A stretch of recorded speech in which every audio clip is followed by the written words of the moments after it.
think what I want to start by doing is just running through the slides again really quickly. I'm just going to touch on some of these concepts, just say a sentence or two about some of them, because I didn't get the chance last time to go through the full code example, which I thought would really kind of set it in for you guys. So I just want to mention the concepts that I'm going to be showing in the code, just so that they're fresh in your mind, and hopefully you guys will get more out of them that way. So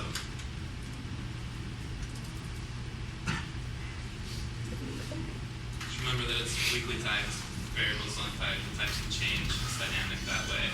You can do object-oriented, comparative, or functional styles. You guys remember all the main uses of JavaScript. Web apps, most of it's like C and Java. Declare variables with var.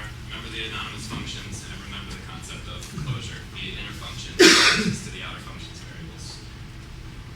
And yeah, an example of the DOM, but remember I said try to use this as little as possible in practice. So I included in the page some of the libraries. And then remember, in jQuery, you'll see in the documentation, some of the methods are called just jQuery dot something. That's when you use this $sign as an object and call its methods. Other times, you use the $sign as a function. You pass, say, a string parameter to it, which is a CSS selector to get a collection of elements. Something I forgot to mention last time, I wanted to kind of go into detail about what the syntax of this single parameter is, the CSS function. It's actually an object literal.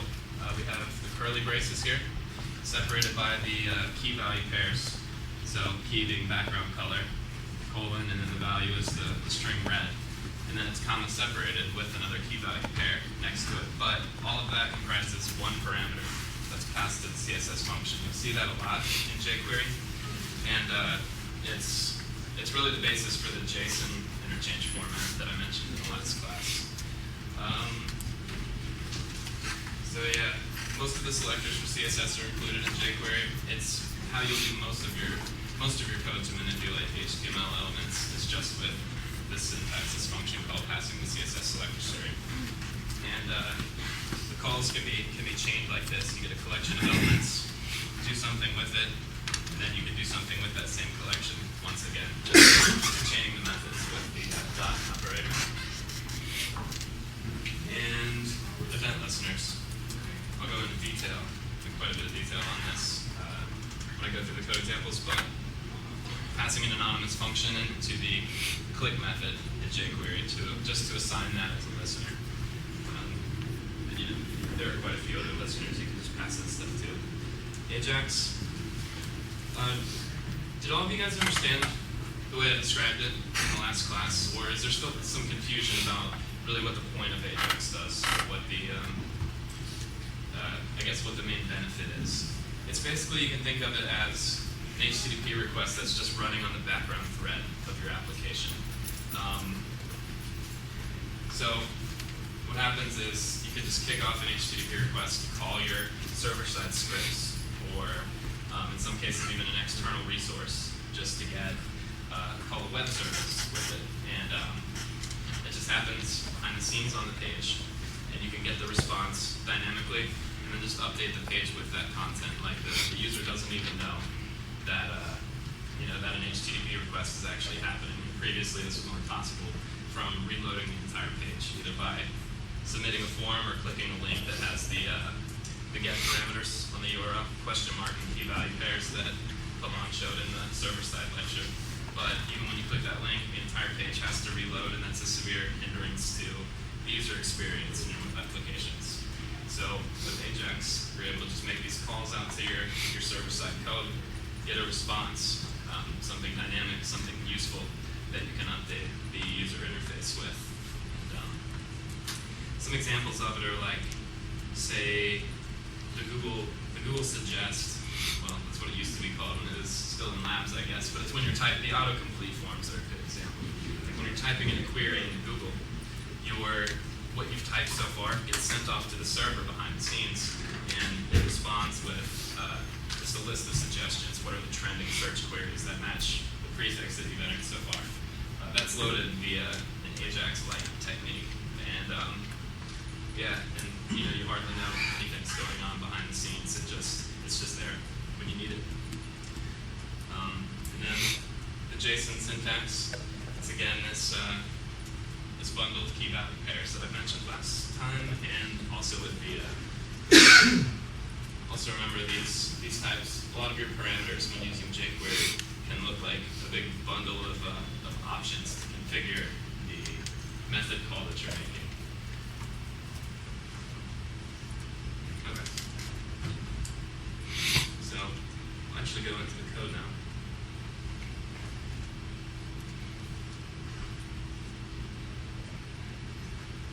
All right. So this is the HTML. Do I need to make the font bigger for you guys in the back? Yes.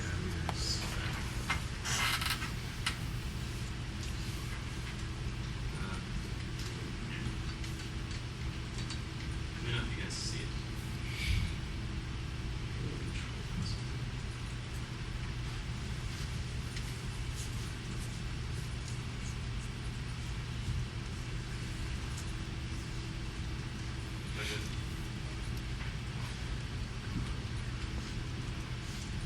So this is the HTML that we're going to work with. Just include jQuery, JavaScript library, most of our tools, and we have the example JavaScript class that I showed you. Not all of your JavaScript code is going to be organized in classes. It's not like Java in the sense that it forces you to write all of your code in classes, but it is useful for both code organization and maintainability. If you're working on a sizable project, you're going to want to organize it into classes, because if you have a lot of global function calls and global state to your application, things can get pretty messy once the project develops further.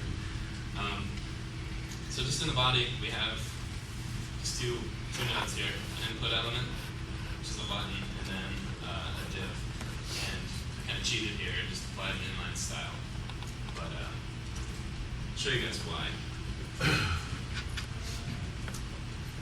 Alright, so here I copied the example JSON, the example JSON response from the slides. This is the same exact one. I pasted it into a text file and I called it data.json. And what I'm going to do with that is, here's our goal for this walkthrough. We will have this button on the page. When we click that button, it's going to make an AJAX call to what normally would be a server-side script, but in this case, it's just going to be to a static resource. That's usually not how it's done, but try to just imagine that the data.json file is actually the URL to, say, a servlet or a PHP page that can give you some user-specific information, some identity information for the logged-in user, or just something that the server needs to compute, something only the server would know. So it's going to make that AJAX request when we click the button, and then since this div is hidden, it's going to update the content of that div, and then with jQuery, we're going to make the div show up on the page. So we have to do a couple of things to make that happen. Let's go back to helloworld.js, and if you guys remember, if at any point you need to manipulate the DOM, you have to make sure that it's wrapped in a function in some way, because otherwise your JavaScript is going to execute before the page is completely loaded and before all the DOM elements are actually ready to be used on the page. So we have to wrap it in that $sign function.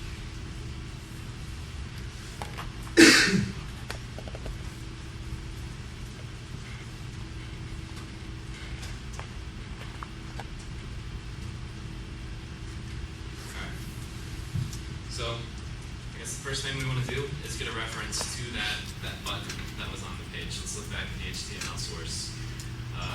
We want to assign an event listener, a click listener, to this element. So fortunately for us, it has an ID, and it's a quick way to get to it from your JavaScript. So the idea is BT. Now with jQuery, we do it as a CSS selector. Just pass a string into the $sign function, hash btn. That gives us a reference to that button wrapped in a jQuery object. So now, rather than just having a reference to that DOM element, which has just the standard DOM API, we get all of jQuery's helper methods on it just because it's wrapped in that function.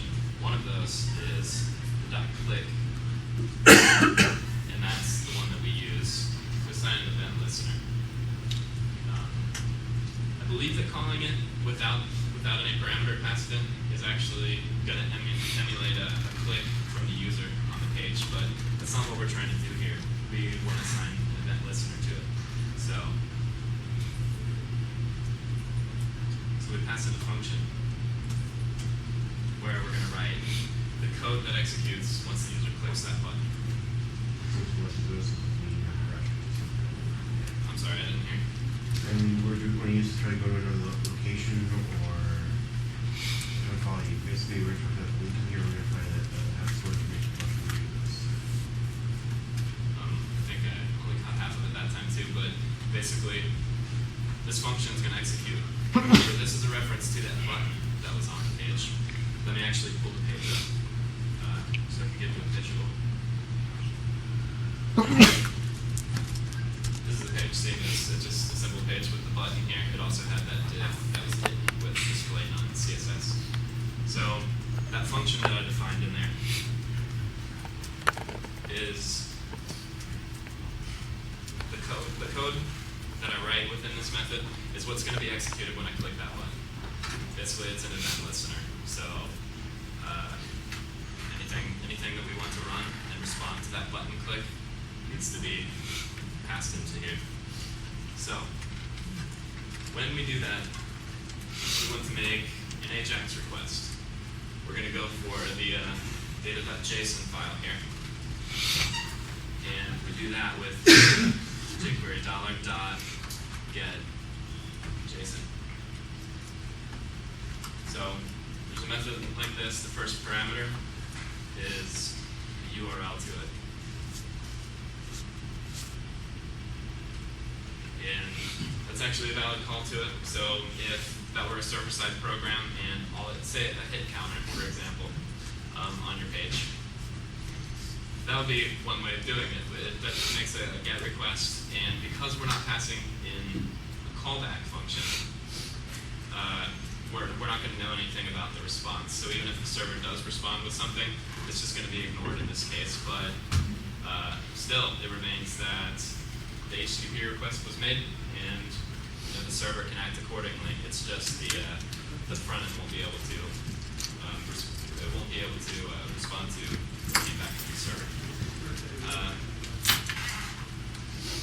So I actually want to show you the jQuery docs, because in a lot of the methods that you'll call, the behavior of the method depends on the types of parameters that you're passing in. So there are different optional parameters that go in there. I don't know, I think there's some logic in their code that determines, like, if the second parameter is an object, then it needs to go through this extra step internally to the library. So the behavior of it depends on which types of parameters it's passing in. And I'll show you an example of that with the docs for the get JSON method. This will be a good example because you guys probably will have to go through this documentation at some point for the assignment that you'll get soon. I'll just be able to explain to you how to read these docs. I'm gonna search for it. All right. Here's our get JSON method. You see that because it is jQuery dot, you can call it like that, or if jQuery is the only JavaScript library, if that's the one that's kind of claimed ownership of that global $sign reference, then you can just do replace jQuery here with $sign anywhere in your code. And you know what?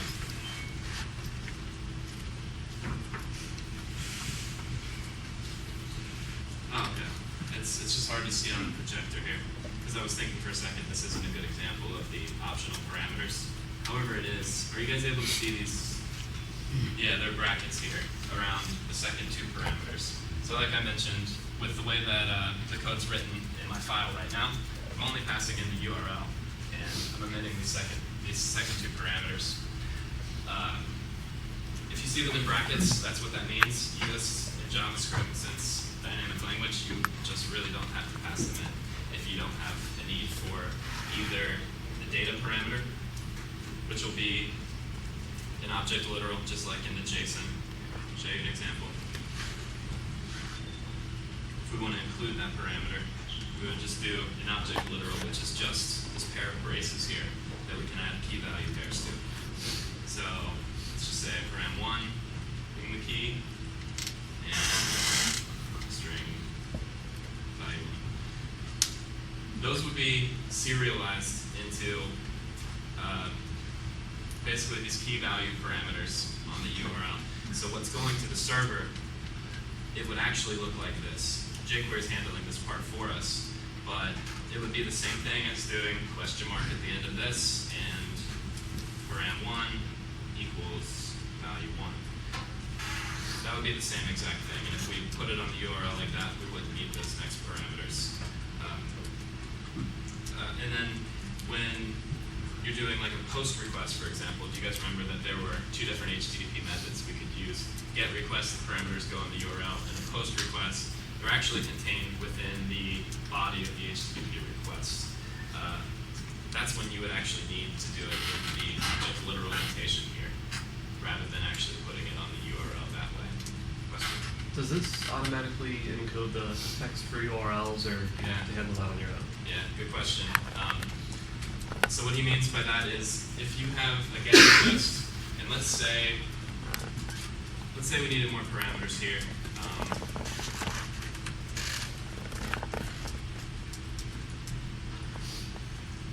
So it's just key value pairs delimited by equals, and then those pairs are delimited by an ampersand. And that's the syntax for these URL parameters. Now, what he was asking is, does it encode your values for you? Does it encode your parameter names and your value names? See, imagine if your parameters themselves had special characters in them that were part of this syntax. Like if it had an equal sign. What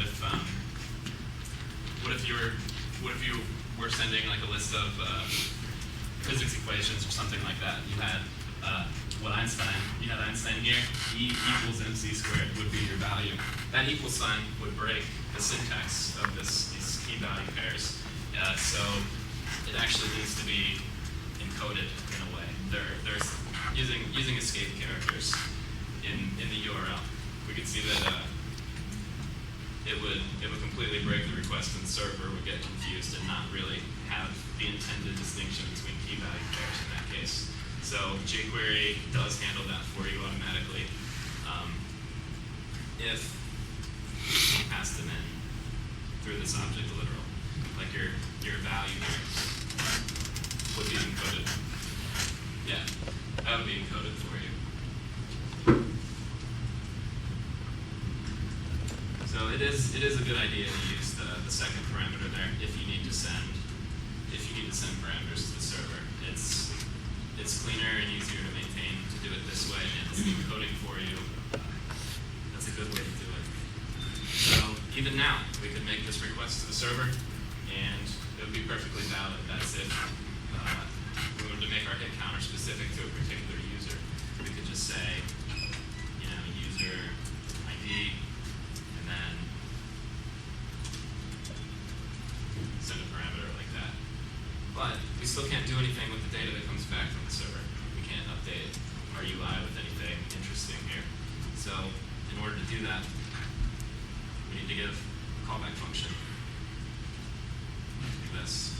Just another anonymous function like the click listener that's here. It probably looks really odd to see, all of this type of stuff in a language. Remember, we have 3 anonymous functions here and only 3 lines of code as well. Passing one into the DOM ready, and event listener, one's for our click listener, another one's for our JSON response.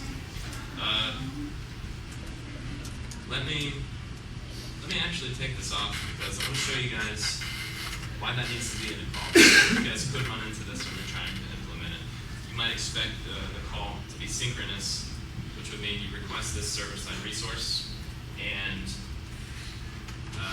on the next line, you might think that you're able to just do something with the response, but that's not how it works. I'll show you.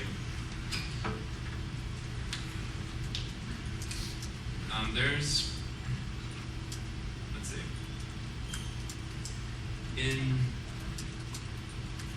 most of the popular browsers today, there's kind of a debugging console or developer tools. In Chrome, it's called developer tools. In Firefox, the prominent one's called Firebug. In Internet Explorer, has its own built-in debugger. And JavaScript console. Those things will be incredibly useful for you guys when you're working on your assignment, the next assignment, and the class project. I'll show you guys how to use that a little bit, but well, I know in at least Firefox and Chrome, you can pull it up by hitting F12. You see this toolbar come up on the bottom here. Let's go to the console for now because that's what I was about to use in my code. Console, well, basically.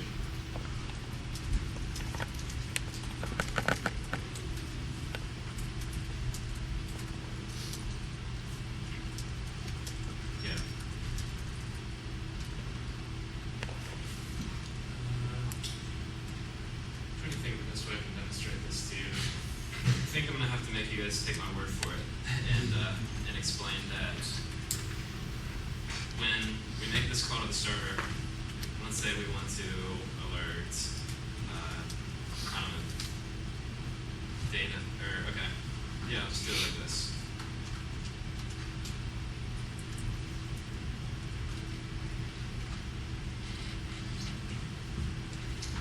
What's going to happen is, because it's asynchronous, this call is going to happen, so it's going to kick off that request to the server in the background, and then immediately, like once the request was made, it's going to just continue chugging through your code, and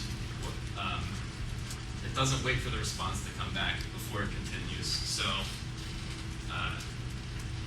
it's almost similar to this. We pass in this anonymous function or a lambda-like structure so that it'll be executed at a later time. It's just basically a code block that we've wrapped, and it's a special designated piece of code that runs when it's needed. So yeah, with Ajax, we're making a call out to the server, and because those things can take a lot of time, and there is a synchronous version of it which will completely freeze your browser, but it might simplify the development of it. But I think you guys will be well equipped enough to just pass in the callback function over here, because that's how you guys can make your UI more responsive. It's considered the correct way to do it. So what would happen here if you somehow got access to a variable that came back that you were expecting back from your server, and you were to try to alert it here, you would get most likely you would get a JavaScript error, and that's if this request had not finished yet. You know what? Thought of a good way to show it to you guys.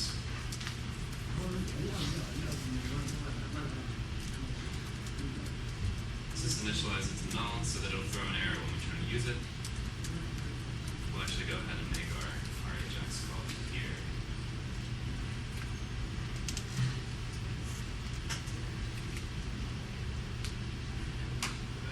First, we're going to have to use this one. Sorry about that. And then I brought up the developer console in Chrome. We can get to it just with this global console object. You can refer to it from anywhere in your code, provided that you don't have another local variable called console that you've overwritten it with. But we'll just say console.log, and we will use callback parameter because we need to.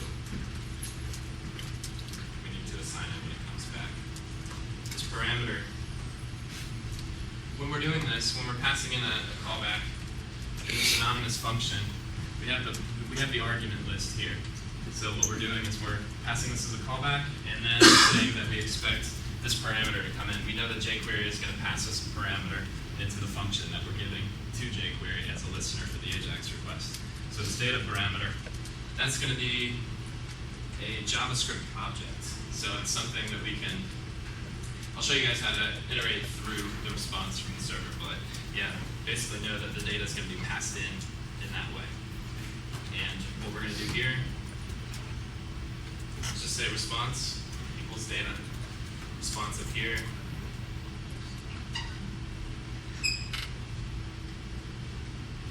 Alright, response up here, and then as soon as the server comes back with the data we requested, it's going to assign it to that variable outside. It's that closure property again.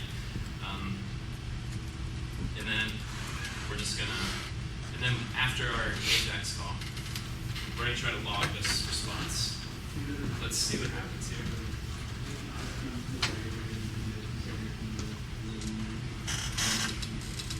So none of that's going to happen until one, the data loads, and then two, click that button. See what happened? It's pretty small for you guys, but down here it just says null. Even though in our network tab we can go in and look to see that it did respond with the content of that data.json file that I had in the slides. This is the JSON example. When you use JSON, this is what happens. This was our actual response from the server. See, it looks identical to that. But the cool part about using JSON, the part that makes it really convenient to use in the front ends, is that it just automatically parses that into just a plain JavaScript object. And this gives us a way to actually browse through it. I don't know if you guys remember, but this phone number property here was an array of other objects. That becomes apparent here when we have just the 0 and 1 indices, which are other objects themselves.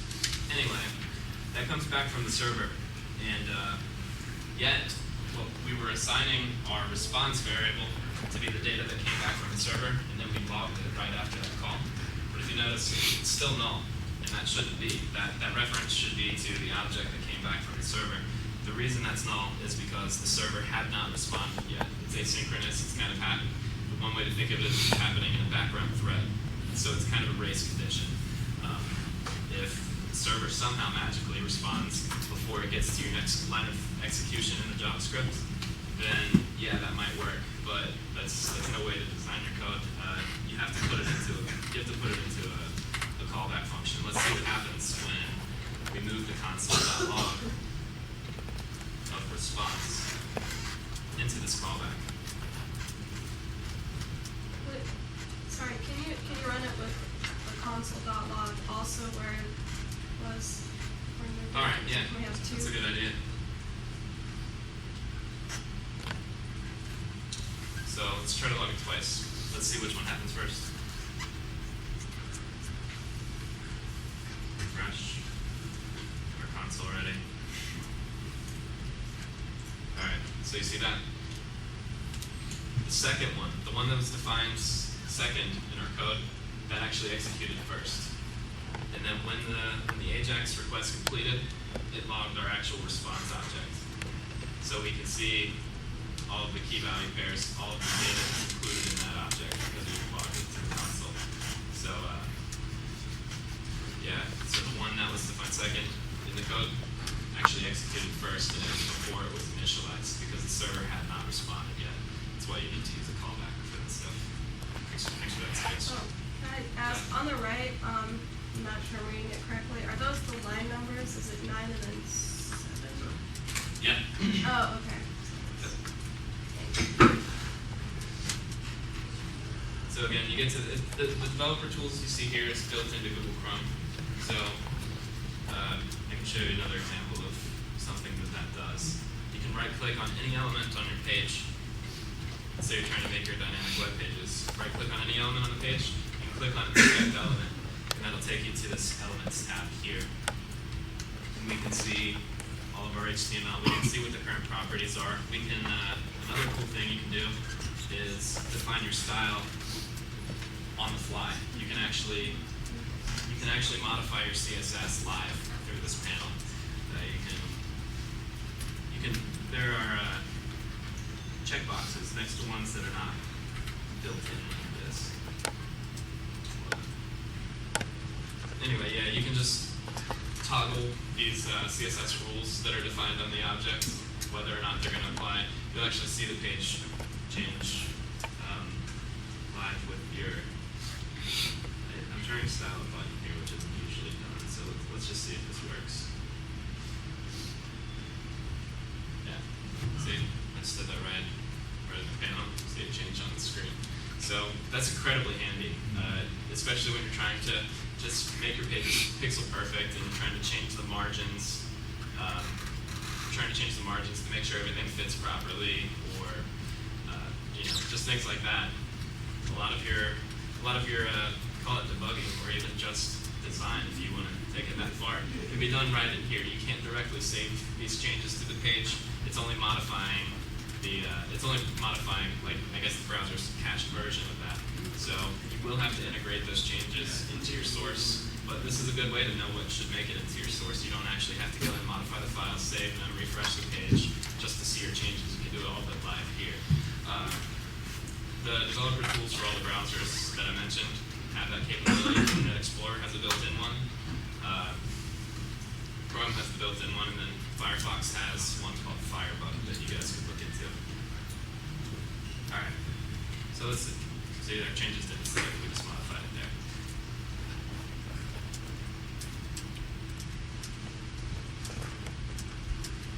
Okay. So let's actually do something with that response object that comes back besides just logging into the console. Before I save that though, just want to see what that. I want to be reminded what that object looks like. All right. We have an address property. We have an age, first name, last name, and then an array of phone numbers. Each phone number has the number, string, and the type of the number. All right. So that's. I guess we can consider that our schema for the response object. The proto at the bottom? That's a built-in. That's a built-in private kind of thing. That's why it has the double underscore before and after. You're not really supposed to interact with that from your JavaScript code. You could, but I believe that part of it is browser specific.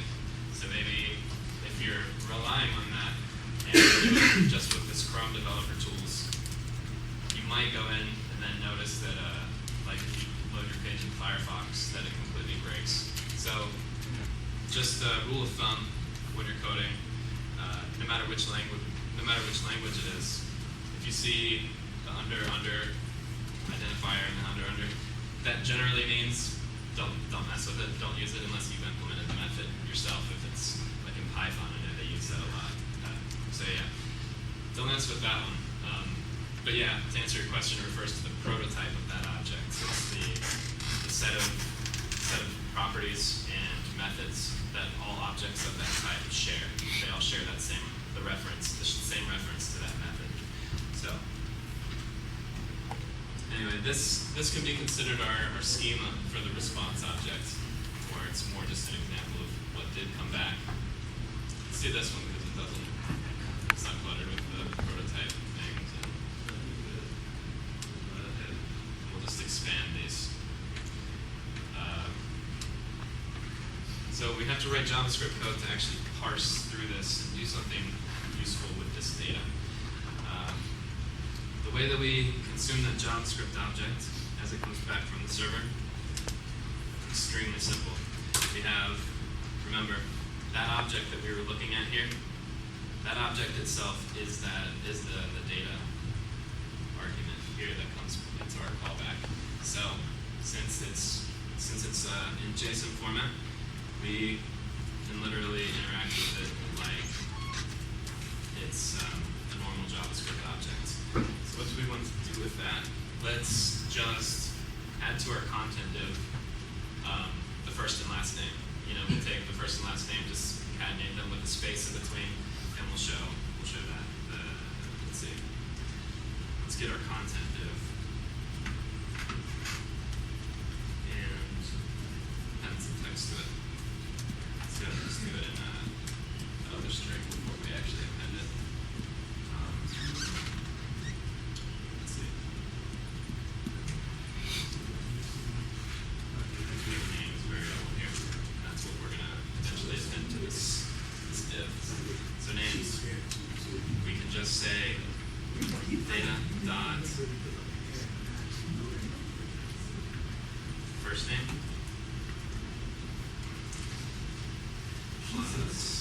space, and then I'm going to mention another way to access these properties.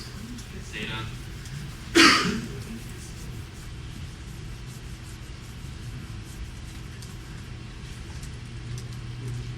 Like this. So this shows two different ways to access properties of an object in JavaScript. You can either use the dot syntax, and this does not just apply to JSON data. It's the fact that JSON was parsed and it became a JavaScript object. So you can do this with any type of JavaScript object, any property. You can do it to get references to methods, anything you want. So you can use the dot syntax, data.firstName, or you can use the angle bracket syntax, data, and then you pass it in as a string here. If I were to just say last name without the quotes here, it would expect a variable to be defined called last name, and it would try to send its value in as the index for that.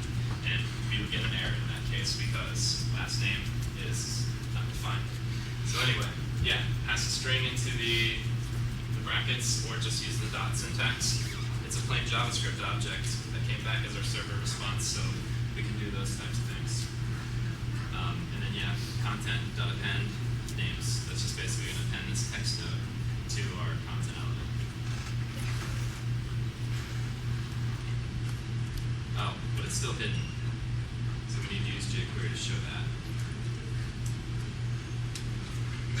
You can also do something like this. If you're going to be using the same object more than once from jQuery, might be a good idea to just assign it to a variable so you don't have to run that CSS selector every time. Just have like a reference to that object that you need. So the example we saw on their front page, the last lecture, is they just called this .show method because we've hidden it with CSS styles. There are a number of ways you can hide it with those styles. The .show method in jQuery checks all of those and then changes them accordingly. Pass the slow parameter so we can actually see it here. So let's get this running.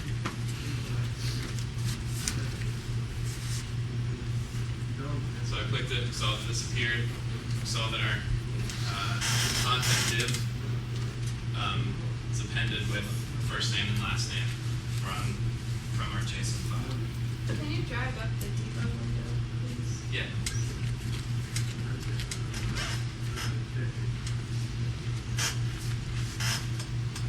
Yeah. And in case you guys didn't see that earlier, apologize for that. This is the plain text response that comes back. This is the parse response. So we can literally do anything we want with this data. Let's go ahead and show below that, below the first and last name, what phone numbers John Smith has. So realize that it's an array, so we're going to just need to do a for loop through that. So, okay. So we're going to append names. Let's do it after that. For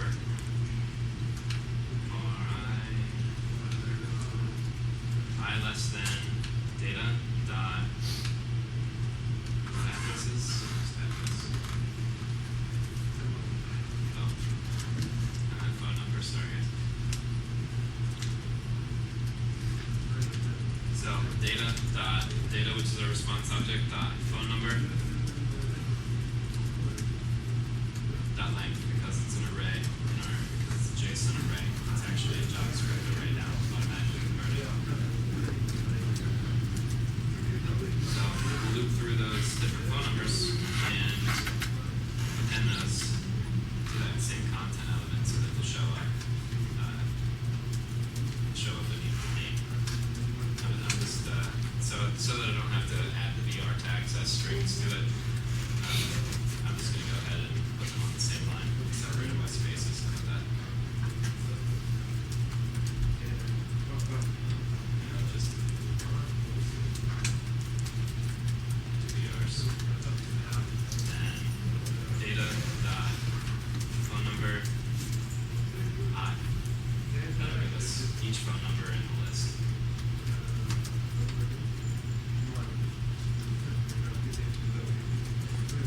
numbers.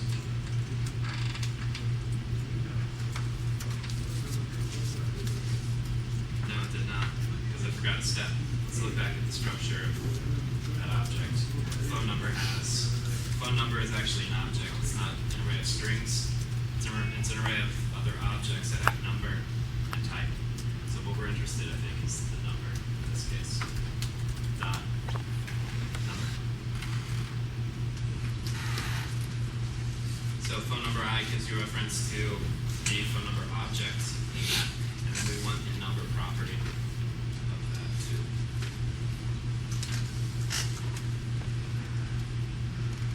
There we go. Okay, so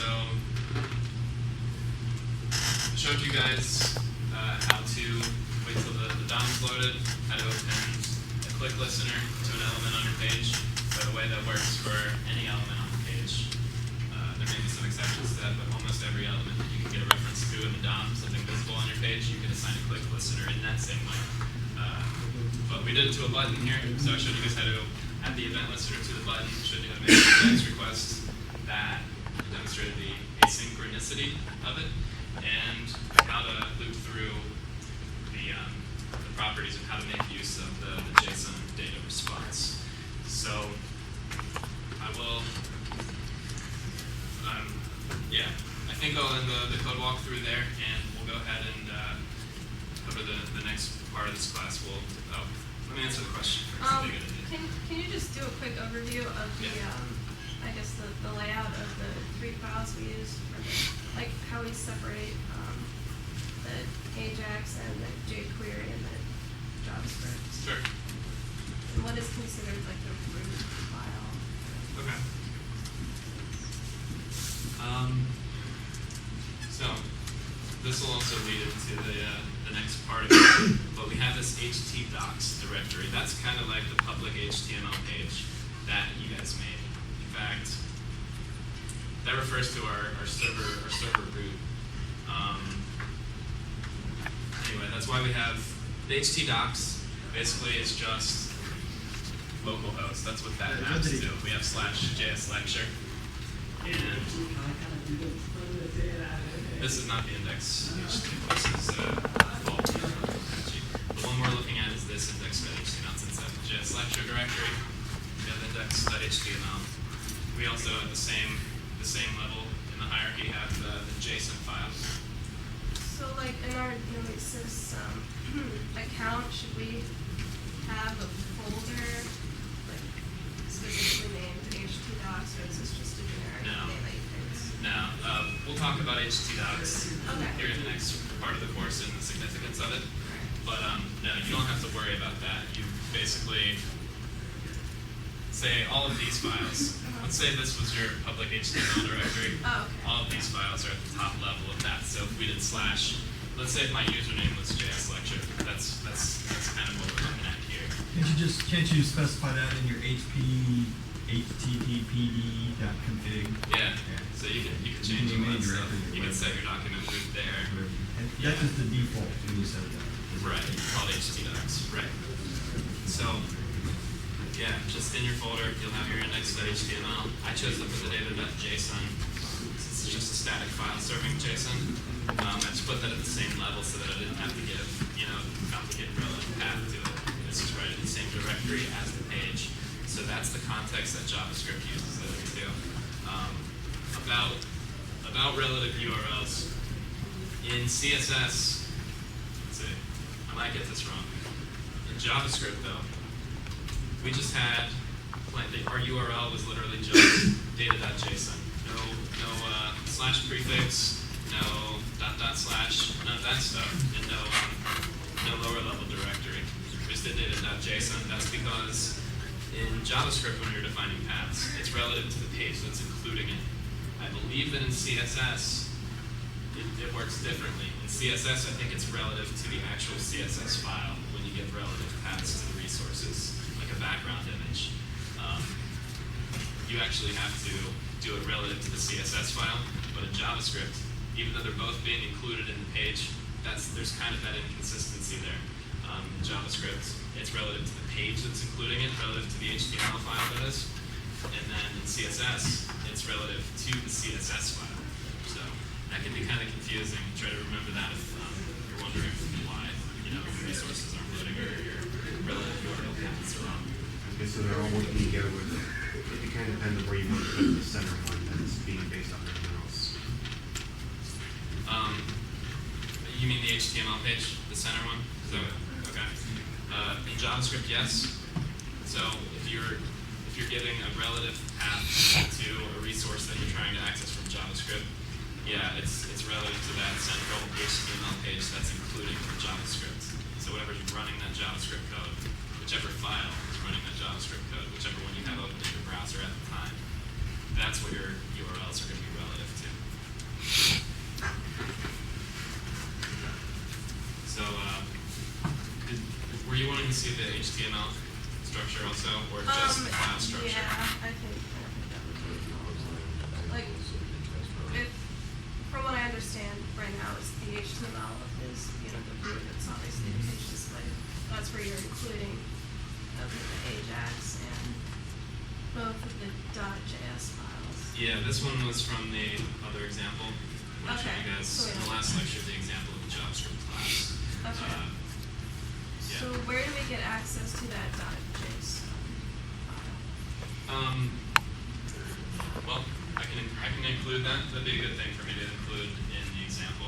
I'll just make a zip of what I made here after I go in and make comments and maybe, do this. Yeah, after I do all of that. I'll include that JSON file, but really if you could just, Like, how did it work today? huh? How did it work today? I mean, like in the debugger, all of it was coming up, so. Well, so what I did was I literally just copied this from the slide, the content Oh, here, yeah. and I pasted it into a plain text file. Yeah. I'm wondering Oh, how I- you got access to it. Oh, Yeah. did it? Oh, how I got Is access it just to because it's in the Sorry. same as index.html? Yes. It is. It's in the same directory as index.html. And that's all we need. It will automatically have. Yeah, that's when I was demonstrating Ajax. Gotcha. Okay. So that actually made, you remember the background HTTP request? It made it to that file that's in the same directory. That's how we fetch that JSON object. And again, normally that would be, in practice, that would be from server-side generated dynamic response. But here we're just referencing a static file, and that's just as valid, not as useful. So yeah. And since it's in the same level as index.html, we don't want to have slash here. We don't want to have // just the file name. And since it's next to index.html. Okay, so who's the coding for this? Basically, it's like a mixture of, I see some Java in there, I see some HTML in there. It's basically a translation for these two things to help To help out what? basically, what I'm seeing is here, we're basically mixing HTML code with Java code here to help get the page to come up all the way. Okay, it's yeah. I should have mentioned this too, that it doesn't really have anything to do with Java. That's something that makes it really confusing. I don't know if you just misspoke on it, but yeah, that's a common confusion, is that we're working with Java code here, and it's actually not. That was just like a terrible name to give to the language back in the day, but they did it and confused everyone for decades to come. So yeah, but to answer your question, yeah, since JavaScript is the language of the browser and we use it to manipulate the DOM elements, there's some HTML in this method called here.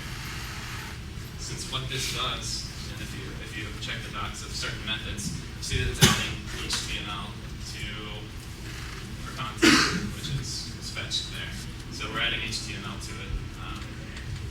Yeah, so you can include some HTML in your JavaScript to answer your question. So they gave the name JavaScript because Java was quite popular then, Yeah. and they just wanted to make use of the name to make their own language popular. Yeah, just around the popularity of it. It's just like terrible Some- idea.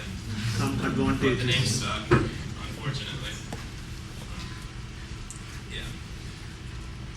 So, were there any more questions about any of these lines? Even if the question is, why did you do that, or what does that line do, anything like that, any questions? Okay. So what you're doing right now is a GET request. Uh-huh. Do they have a GET JSON that is a GET request? I don't think it's get JSON. I think you would either have to use their .ajax method, Okay. or there might be like a .post. I'm not 100% sure. Because they get set in the body, and I'm sure you have to do a little bit more complicated parsing. Oh, yeah, that's. Well, on the server side, no, because if it's in the body, servlets and PHP, they make it. They're basically equivalent in difficulty to actually get access to those variables. Other Is questions? JSON just Google version of it? JSON.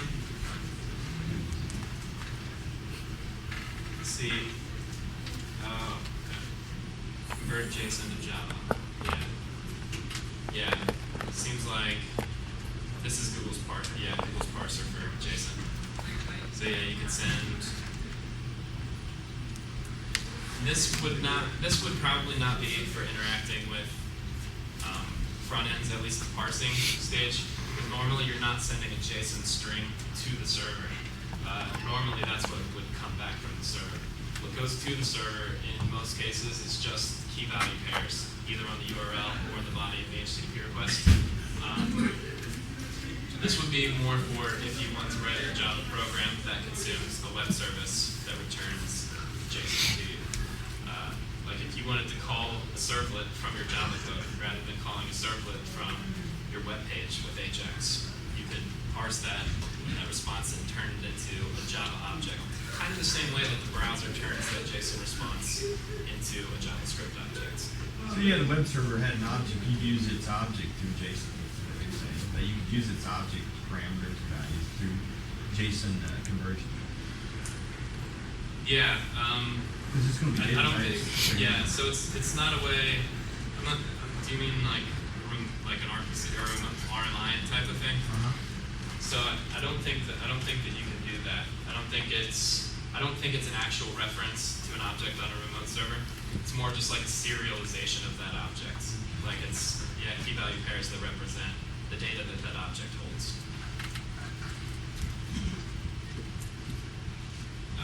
So yeah, for a post request, let's just try to search for a post. Yeah. So there's jQuery.post. And I think jQuery takes some steps to, based on the file name, it'll automatically parse the JSON response for you, probably based on the file name, or if the web server sends a content type around HTTP parameter or HTTP header. Sorry. But let's try this post and see if it behaves any differently in the browser. I changed it from get JSON. I know for a fact that this one doesn't make a difference in this case. If we do get, that's going to do the same exact thing that we just did. But that's because jQuery was able to infer from the response that it was JSON. And since it can do that for the GET request, let's see if it'll do it for the post.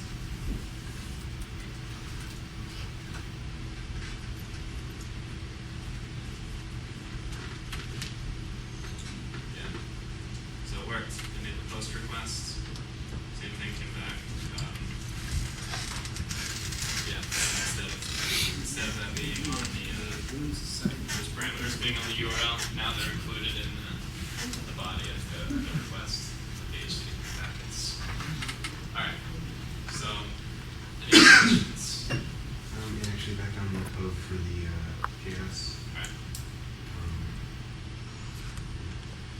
I was kind of wondering about something. I mean, I realized that most of the grayed out parts are usually either IDs are named to use from JSON or the JSON document. So what does slow stand for content.show? I didn't recognize it anywhere else. I mean, normally these things are HTML codes or something you get from JSON. So Yeah, they're really, all they are strings in the language. So yeah, and strings can be either double quoted or single quoted. Really, yeah, when it's grayed out like that just means I have a string somewhere in my code. So no string here because we're doing the dot syntax.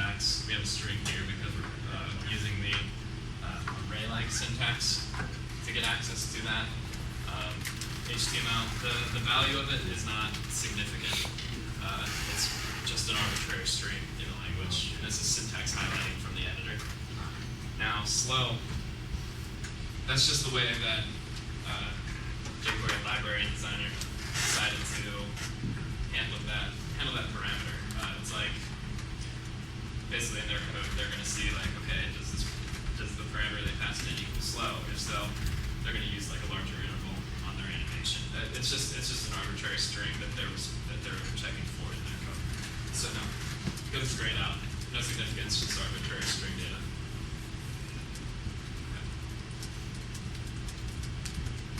Anything else you guys can think of to ask?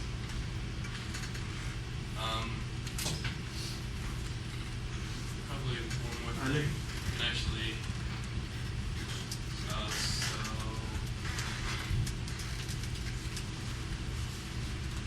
I want to make this part more clear. Just for 1 second. If I have variables, or if I have a way to get access to values, say from the form, which will be in the assignment, taking the form and getting those values. To send those to the server, we would basically, instead of just like hard coding numeric value here, we can put variables in that object too, and that's the primary way that the client side communicates to the server side, is just through this object. So again, those are just the parameters, either get or post parameters. Normally they'll have something that the user has entered, or to identify to the server what action to take, which method to call on the server. So would that be like a button parameter where you have like tick, pass UID?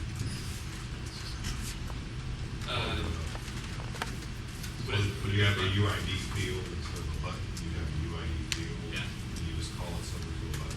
Yeah, so it would be like this. Let's just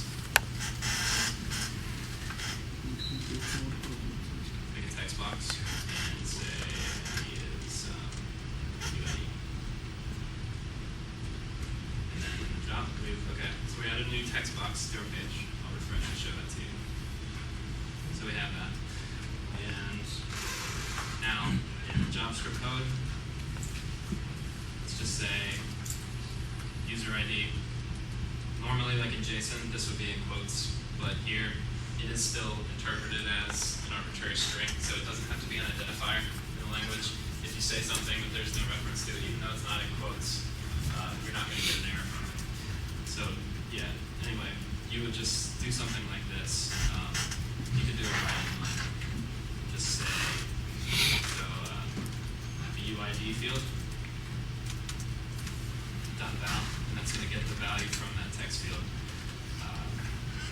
Okay. I think in jQuery, you might be right. Let's see. Now it's like, yeah, now I see. So that's one of those methods in jQuery that, depending on the parameter, it's both a getter and a setter. So if I were to send a string parameter to val, it would set the value into that field. But if I were to not pass any parameter, like I did here, I think it would just get the value. Well, let's see if that's right.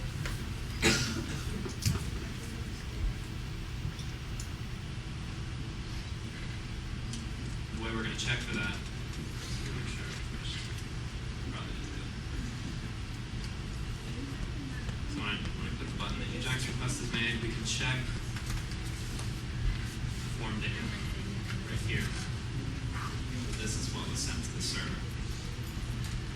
I don't think I can make this bigger. There's some sorry about that. But I can have this nicely. So we saw like in that key value pair bundle as the second parameter to the post. Just do our Ajax call in general. We have this user ID. You're going to get that on the server side by saying like request.getParameter user ID, exactly as it's written here. Or in PHP, you would do like, $_post, and then user ID quotes. That's going to give you this value. So that's kind of the interface between the client and the server. And these cases. So we see that that did work.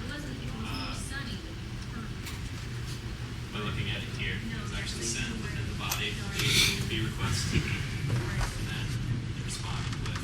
So, Jason, let's do this.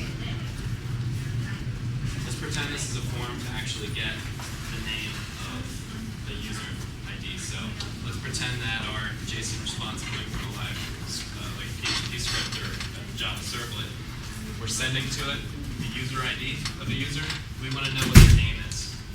So we're going to send the user ID parameter in our request. The server is going to take that parameter out by calling request.getParameter in the servlet or post variable PHP. It's going to do a database lookup based on the user ID key, and then it's going to return that JSON object, let's pretend, as the matching user for the username that we type into that field. You guys get the scenario? Basically looking for someone based on their user ID. Yeah. We're going to do a database lookup, and then we're going to send a JSON representation of that user. So then here, we can just say, And I just copied that UID.val. can we start the, Yeah, the very last thing, I promise. yeah, please. Very last thing. All right, so let's just do data dot last name. That. So let's see what happens. Click it, make the request. Comes back because this time I passed in something into the val method. It changed our value in the text field to the last name that came back from JSON. Yeah. All right. Turn it over to fun.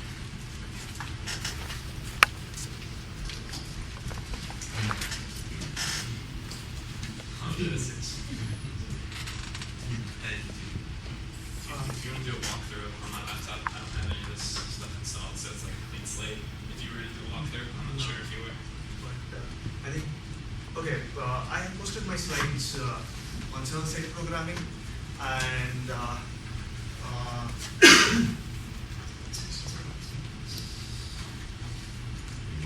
yes.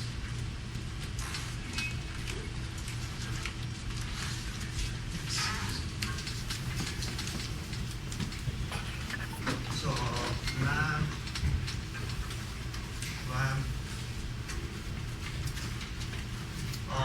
this is for Linux, this is for Windows, and this is for Mac. So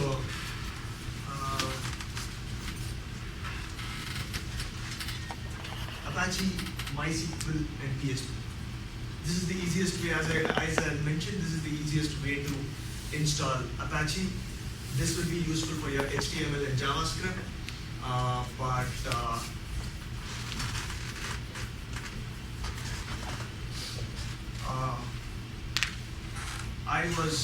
how many of you have looked into the server-side programming slides and tried to do something about installation and getting your system working?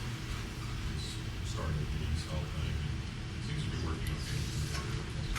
Okay, because I was also thinking of going through Tomcat.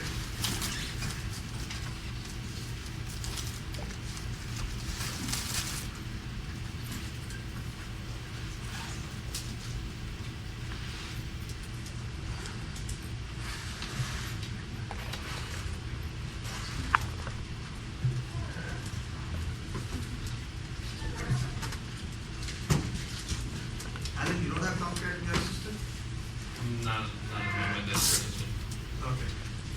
I don't have Java either.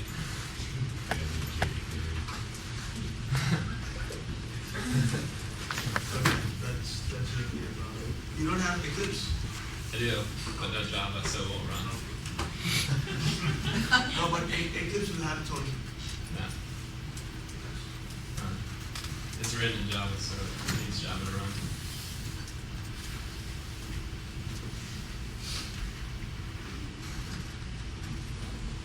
Okay, whoever has laptops can try doing this. So because it will be easier than doing it yourself if you don't have any idea of how how installing Tomcat and making it work on Eclipse and making it work on web browser.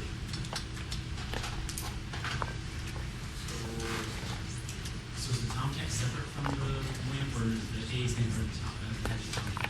It's Apache is different from Tomcat. Okay, now my question is, what is Apache? What is Tomcat?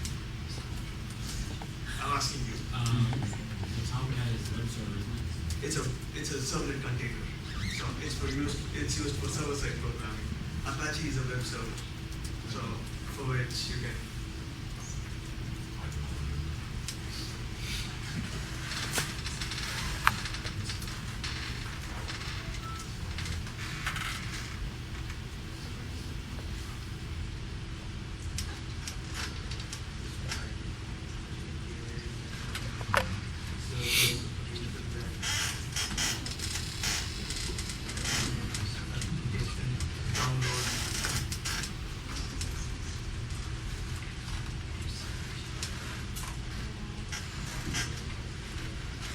Part of the Apache Friends link that was sent recently, includes Tomcats and the entire install of the, this client.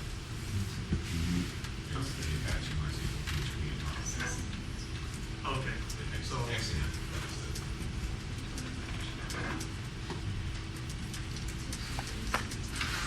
That only works for Windows.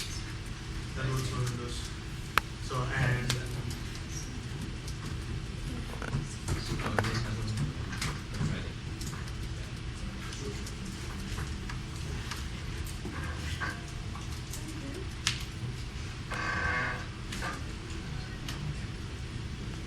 That was an ad. Yeah, you clicked on an ad.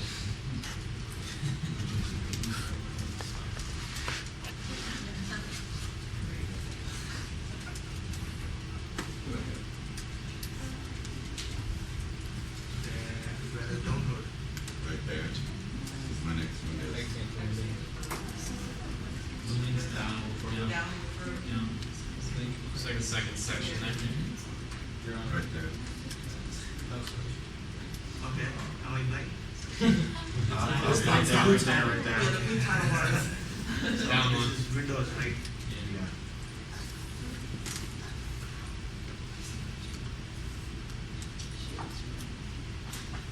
So do you know anything about XAMPP?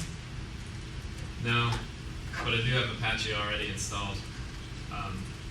Just go ahead and try to run it and see if it conflicts. If so, that might be.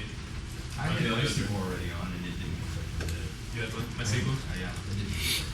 Yeah, cool. So it sounds like what it'll do is detect what's already installed on your system. If you do have any of those 4 or 5 components already installed, it'll just leave your existing Okay. installation. I think it's let's type right there. It's Let's do really this. simple. This one's out. Okay, let's do this then. All of you can look into the guide, or it might be XAMPP for Linux and Windows, or look into the server-side programming slides and try to install it. And if there are enough people who have problems doing it, I think we can keep another 15 or 20 minute session for in the next class, so that we can sit down and whoever has problems can stay, and then we can try to install it. And probably me, Alan, and a couple more people will come here and help you guys out with that. And we give an overview of what the assignment would be. No. Okay. Because I was just gonna say something about the way these servers are gonna work. Basically, there are services that'll run on there, like Apache. It'll be installed as a Windows service, and what that'll do is it'll open port 80 on your computer while it's running. So be aware of that, and that will enable you to just type localhost / and that's how you can get access to your page running through Apache as if it were a website on a remote server on the internet. Now, same with MySQL, that's going to open port 3306 on your computer by default. Okay, you guys may not need MySQL, but then PHP just is installed as an Apache module. It doesn't open a port on your computer. Anyway, if you install Tomcat, it uses port 8080. So the way that you'll be able to get to your Tomcat programs, I guess I already closed my example page, but this is what you'll see once you first install Apache, probably. Now, if it's Tomcat, if you're trying to run a servlet, then you need to just say port 8080 like that, and it'll actually delegate that request to a different service, which is Tomcat, and it'll run your Java servlet. And this is the web root for that slash your servlet name. Then that would be the name of your servlet project, so to speak. So yeah, that's what it looks like for Apache Tomcat when you're doing dynamic server-side programming. And then in PHP, it will just be like this. Again, just the local hosts on port 80. But if PHP is installed, if you were to actually have a plain PHP file in here,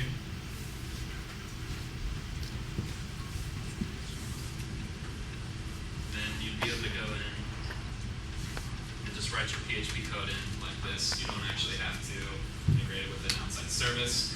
Basically, since it's installed as an Apache module, It'll run on Apache. yeah, it'll run. Apache will go ahead and execute your PHP code. So that's done the exact same way as HTML. You don't have to go through any special extra steps. It's not PHP. It'll run it as PHP code. If you don't have PHP installed, you'll just see like the source code like this. This will be sent out to the browser, and that's not what you want. Ideally, it'll like evaluate that code and run it rather than actually showing you the source of the page. So if you see PHP source and it's included in those tags, once you've installed all of this, you know that it didn't work. Apache might be working, but PHP probably isn't. And one last thing which we haven't thought is this is the best way to find solutions for